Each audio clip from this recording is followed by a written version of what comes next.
Şu an. Simultane. Tamam. Bak monitörü kapattım, burası da gitti.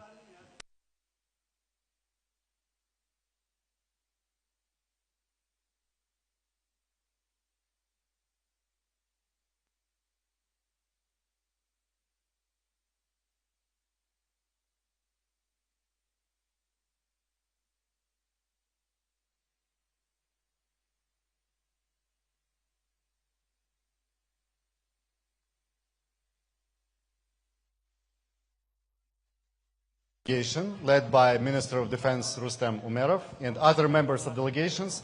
They will make short statements and then I will answer some of your questions. Minister of Defense, please. Yeah. Dear colleagues, and other colleagues of mine, both sides, if you can. Today we held another meeting with Russian delegation. Ukraine came with 3 clear agenda items set by President Zelensky. First, a ceasefire. We are insisting on a full and unconditional end to the killing now. Our proposal is an unconditional ceasefire in the air, sea, and land, at least for 30 days. This position has remained unchanged for the 3 months, and we consider it the basis for starting a peaceful resolution. A few days ago, we shared our documents with Russian side, but there has been no communication from them regarding their document until today. Only during the discussion today, Russians handed over its document to our delegation. Our teams will take a week to review the documents, and then we can coordinate further steps. Second point is release of our people. We're insisting on the release of all prisoners and the return of abducted children. On release of prisoners of war, we agreed to focus on specific categories rather than numbers. We agreed to exchange all for all, seriously wounded and seriously sick prisoners of war. Second category is young soldiers who are from 18 to 25 years old, all for all. Also, we agreed to return 6,000 to 6,000 bodies of fallen soldiers. Children. We have provided the other side with a list of several hundred Ukrainian children who were deported to Russia. This matter is a fundamental priority for us. If Russia is genuinely committed to the peace process, the return of at least half of the children from this list would be serving as a positive indication. The third point in our agenda is a meeting of leaders. We firmly believe that all key issues can only be solved at the level of leaders. And the leaders' meeting could be with possible involvement of other leaders, such as President of the United States. And we think that further work between delegations makes sense if it is aimed at preparing the leaders' meeting. We propose to Russian side to hold a meeting by the end of this month, from 20th to 30th of June. This is crucial for making progress in negotiations process. We've been telling Russia for a very long time, this war must end. And the whole world supports us in that. We're calling for real work to end this war. The first necessary steps are clear to everyone: a ceasefire, humanitarian actions, and preparation for a leaders' meeting. If Russia is serious about ending the war, it will move forward on this. If not, international sanctions must follow. Thanks to everyone who is standing with us. Thank you, Minister Umerov. And now, please, Sergei Kislyak. Well, good afternoon, everyone. Thank you for your attention to this event. We came here mandated by the President of Ukraine with a clear message of our willingness to sit down and have constructive consultations with our Russian counterpart. As Minister Umerov said, we have offered them our ideas very well long before the meeting of today. We asked them directly if they were ready to react to our proposals that we handed over to them in written form.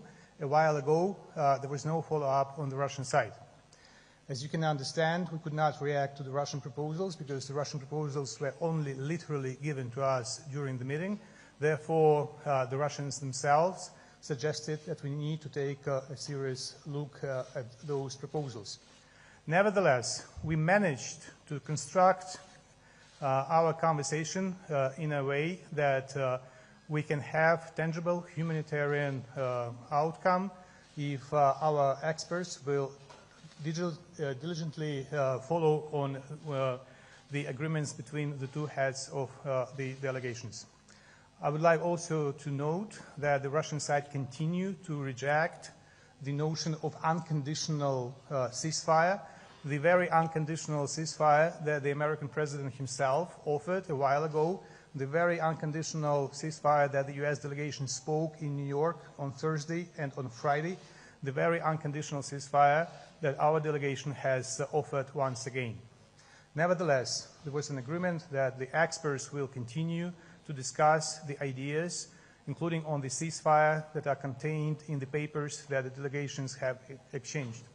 I would like also to remind you that it was the Russian delegation back at the previous meeting that rejected the possibility of the presence of the delegation of the United States, which is very unfortunate given the special role that the United States plays as a country, as an important provider of security. Therefore, we cannot speak about long-term security in Europe, where Ukraine belongs to, without meaningful involvement of the United States and our European partners. As well, when we reach the point of having this ceasefire or a peace deal or whatever we may reach, we need someone who is capable and skillful and equipped enough to monitor the ceasefire and the peace deal. And apparently it is the very United States that has the capacities and capabilities to monitor the deal. Thank you. Good afternoon, ladies and gentlemen. Доброго дня, пані і панове. Ми рухаємося вперед. Рухаємося вперед по гуманітарній сфері. Минулого разу ми погодили деякі питання по обміну нашими захисниками нашої батьківщини. На сьогоднішній день ми досягли нового прогресу. Це так звана формула всіх на всіх. Сьогодні ми погодили дві категорії, які будуть підлягати поверненню на батьківщину. Ми погодили механізми, ми визначили попередні терміни саме цього обміну, і попереду нас жде тяжка робота, тому що необхідно буде зробити багато верифікацій, визначити всіх категорій, нікого не втратити, не забути. Через те ми продовжуємо нашу роботу і ми будемо мати успіх. Однозначно. Слава Україні! Ladies and gentlemen, so just summarizing what my colleague said, first of all, I just want once again to reiterate that both meetings in Istanbul happened despite the Russian Federation changed the condition very short before or didn't provide the documents in advance. So you remember last time there was a suggestion from President Zelensky to meet on the level of the leaders. The Russians sent a very different delegation, but Ukraine still was on that negotiations. And this particular time, as my colleague said, we didn't receive the document until the meeting began. And therefore, as Minister said, we couldn't provide the feedback. We need to study that. But once again, I want to reiterate, Ukraine remains to be constructive and committed to peace, and therefore we're here. And the President decided to send delegation despite we didn't understand what agenda and what documents the Russians bring to this particular meeting. Secondly, we want once again to say that the ceasefire is a basis for future talks on the substance. And here is the main difference between Ukrainian and Russian position, because Russia tries to get us into the dialogue on substantive issues like territories, like security guarantees, like sanctions and whatsoever, before we reach the ceasefire. And we say that diplomatic efforts shall be accompanied with ceasefire, because when the weapons are silent, we really can talk. Because while in Ukraine people are being killed every day, it's very hard to discuss territories and security guarantees. And more importantly, as you know, we don't have our partners here in this room. We don't have the United States, We don't have the Europeans, and Ukraine continues to insist. Today, before going here to the meeting with the Russians, we met our partners from Europe, and we will do the meeting with them after, just for them to keep them completely in agenda, as well as the Americans, because we believe it's important to have them in the scope. And the last one about the humanitarian, as my colleague said, we have a good progress here. I just wanted to touch base on what Minister announced as a very important step. Ukraine has passed the list of children to be returned, but it's very important to stress once again, children and detained civilians cannot be the subject of any exchanges, because according to Geneva Conventions and international practices, these people shall be released, they shall be brought back. So today, Ukraine passed a very big list of Ukrainian children with all the details, all the names, all the data necessary to identify them. We know where these children are, and we ask the Russians to fulfill their international obligations and to bring these kids back home to Ukraine. Thank you. Thank you, members of the delegation. I will stay with the press. We thank you. We'll let you make your further schedule, and I will stay with the press to answer some of the questions you have. So please, let's start with the first row. Man, yeah. Yilmaz Akıncı from Al Jazeera. I would like to ask the next meeting, when it will be happening, as you suggested, 28, what's the Russian answer? Did you plan anything? And second of all, about ceasefire, you were insisting about ceasefire. Was there any result in the meeting about this? And I have a follow-up question, but just for now. Okay, let's start with these ones. First, on the further process. As you heard the members of the delegation, we need to now look into the Russian document or the proposals they gave us. They presented, and then we will be ready in quite a short time, I think, to elaborate on the further process, because we need to study what's there, how constructive, how flexible this document and its positions are, to understand what's the next progress. Again, we think that further meetings make sense if they are made in the context of preparing a meeting of the leaders, because in Russia, Putin is the person who decides, and you need to have him in the room to actually make decisions on the ceasefire, on other crucial elements, and that's why we see this work as very important. And the second question was on the ceasefire. What's the response? Look, we are ready since March 11th, as you know, for a full ceasefire. This is not our whim, this is not our invention. It's a very logical point that if you want to have real diplomacy, if you want to push forward the peace process, you need to have a ceasefire, because this is a confidence-building measure, so to say. You can have diplomats speak when guns are silent. This is very logical and natural. Unfortunately, Russia keeps rejecting the ceasefire, unconditional ceasefire, and keeps putting forward various demands. This topic was a crucial one for our delegation today on this meeting, because we continue to insist that this is absolutely necessary. As to what are the Russian responses, I think you need to ask the Russian delegation. It would not be appropriate for me to speak for them. So please ask them. I encourage you to ask them what's their obstacles to having a ceasefire. In our view, the ceasefire is the basis for any diplomacy. A follow-up, and then...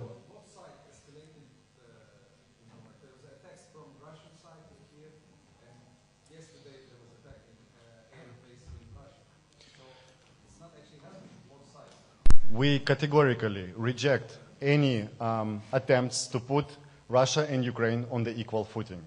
First of all, Russia is the aggressor, and Ukraine is a country that is defending itself, and it's important to mention. Secondly, Ukraine only targets legitimate military targets inside Russia. Only legitimate military targets. And all norms of the international law allow Ukraine to do this. When Russia hits Ukraine's residential areas, kills children and civilians, we think this is not comparable. So yeah, we think the war goes on, yes, at this moment, you can all see that, but it's uncomparable, and it's, we think, inappropriate to compare. Let's go to the back rows. Yeah, the man there in the pink tie. Yes, you. Yeah. Maxim from the Financial Times.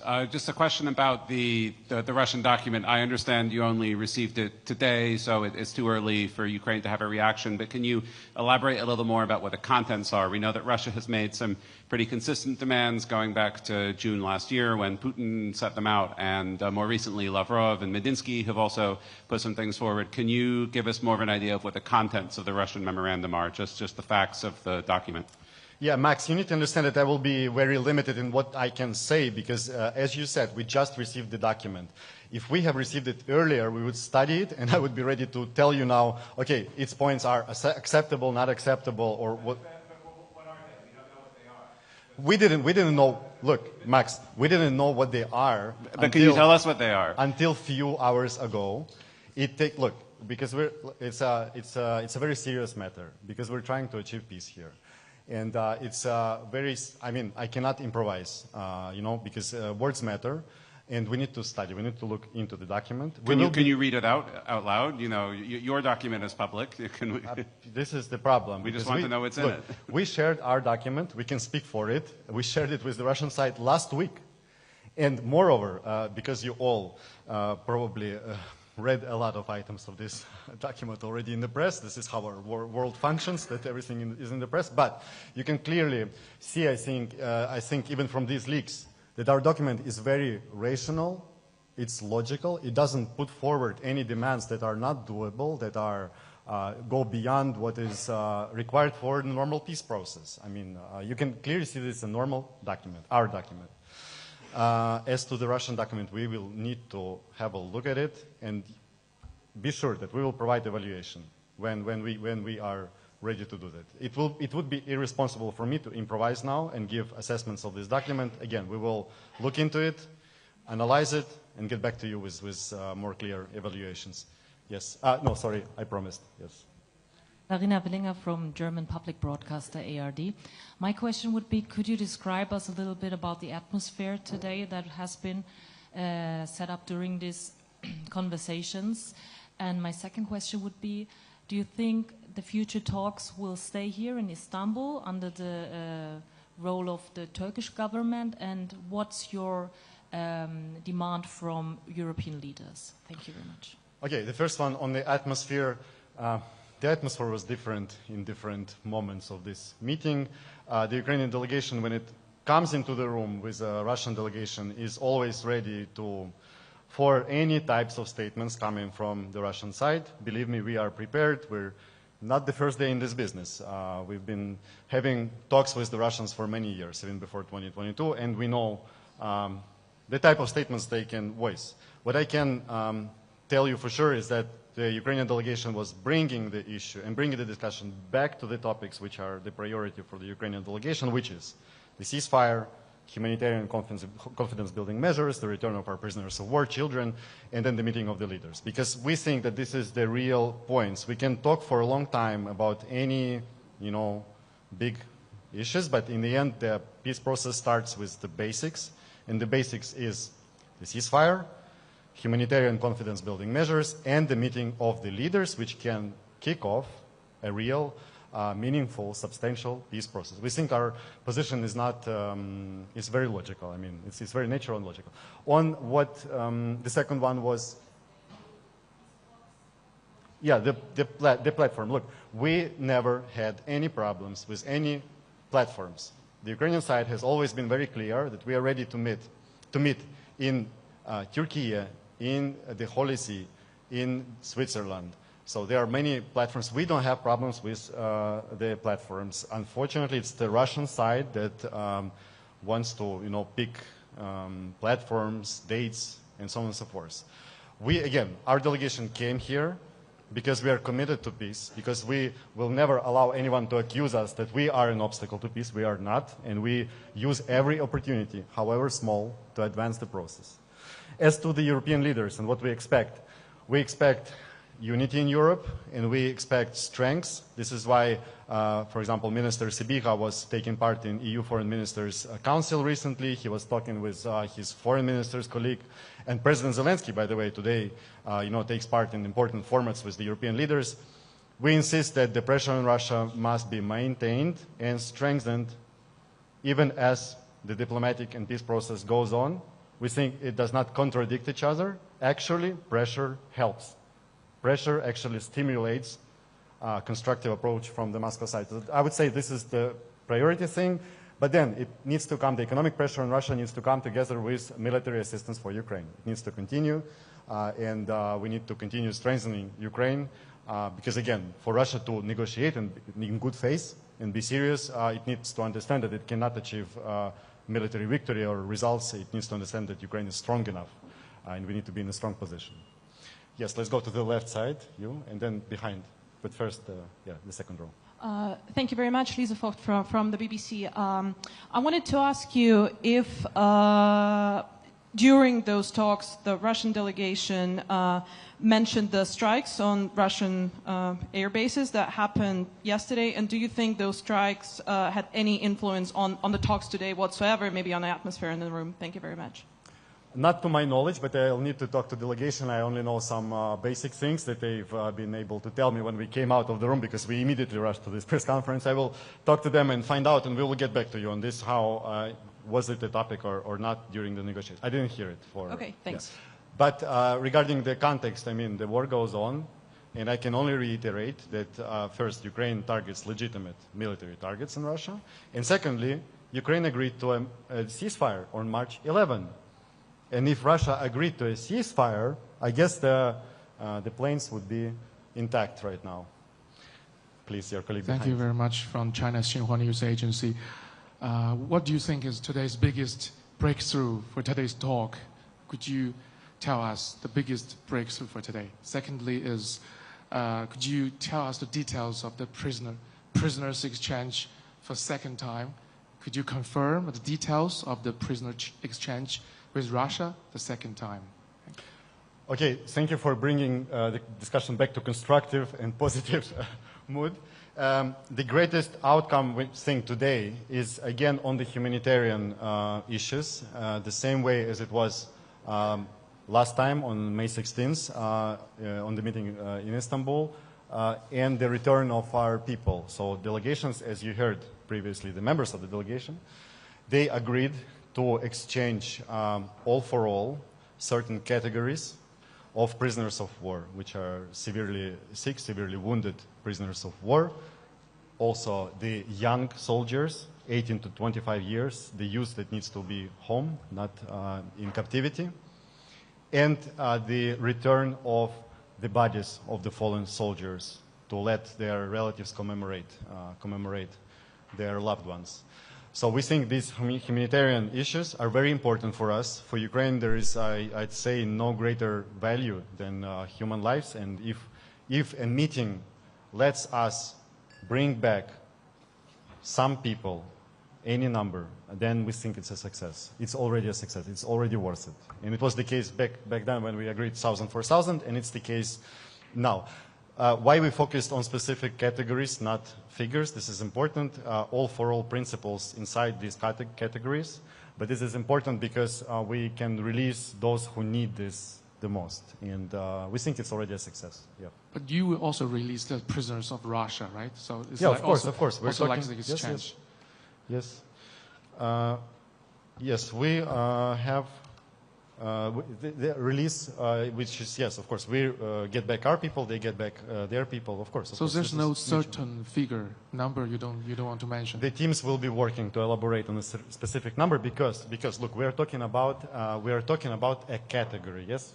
There needs to be some work done to find out how many of the people there, and the figures will be made public then. But it will be more than last time? It's hard to tell for me right now because, again, the work needs to be done by the teams to find out the number. And we're not, this time it's not about the numbers, it's about the categories. So all of the prisoners of war who are severely sick and severely wounded need to be exchanged. To the left back there, and yes, to the colleague in the, yes.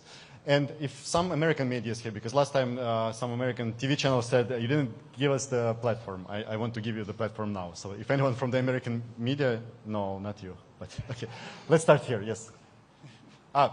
Sorry, you next. Yes, please.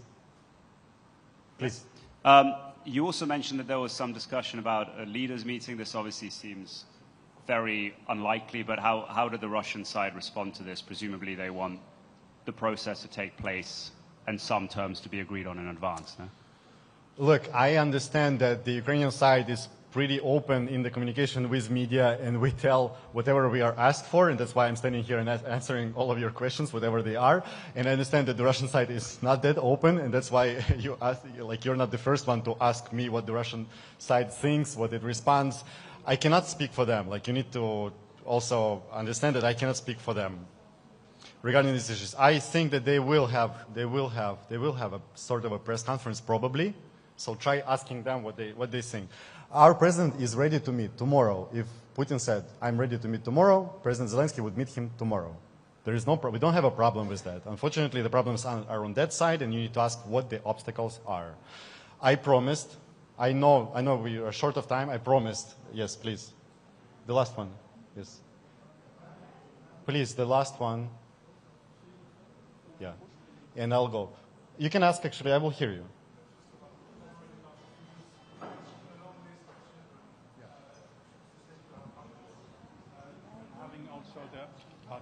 About the figures about the children. Yeah. You said you have a long list when I quoted you.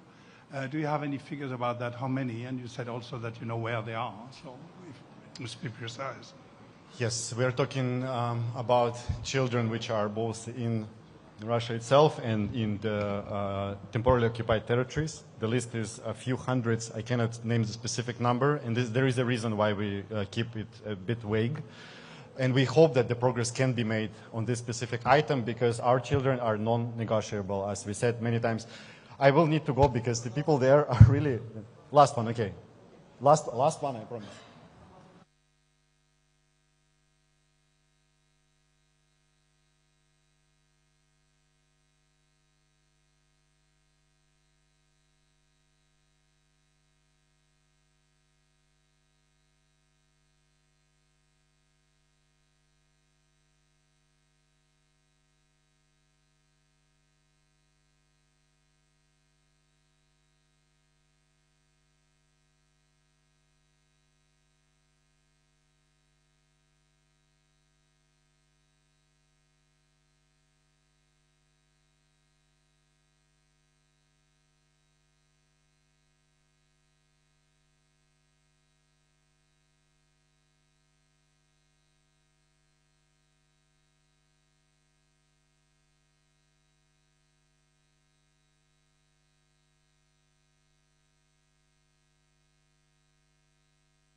Ses deneme.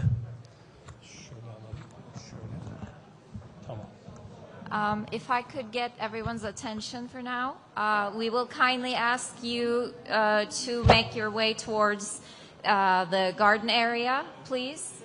That is the current program. If you could kindly make your way towards the garden area outside, we would really appreciate it. For their turn.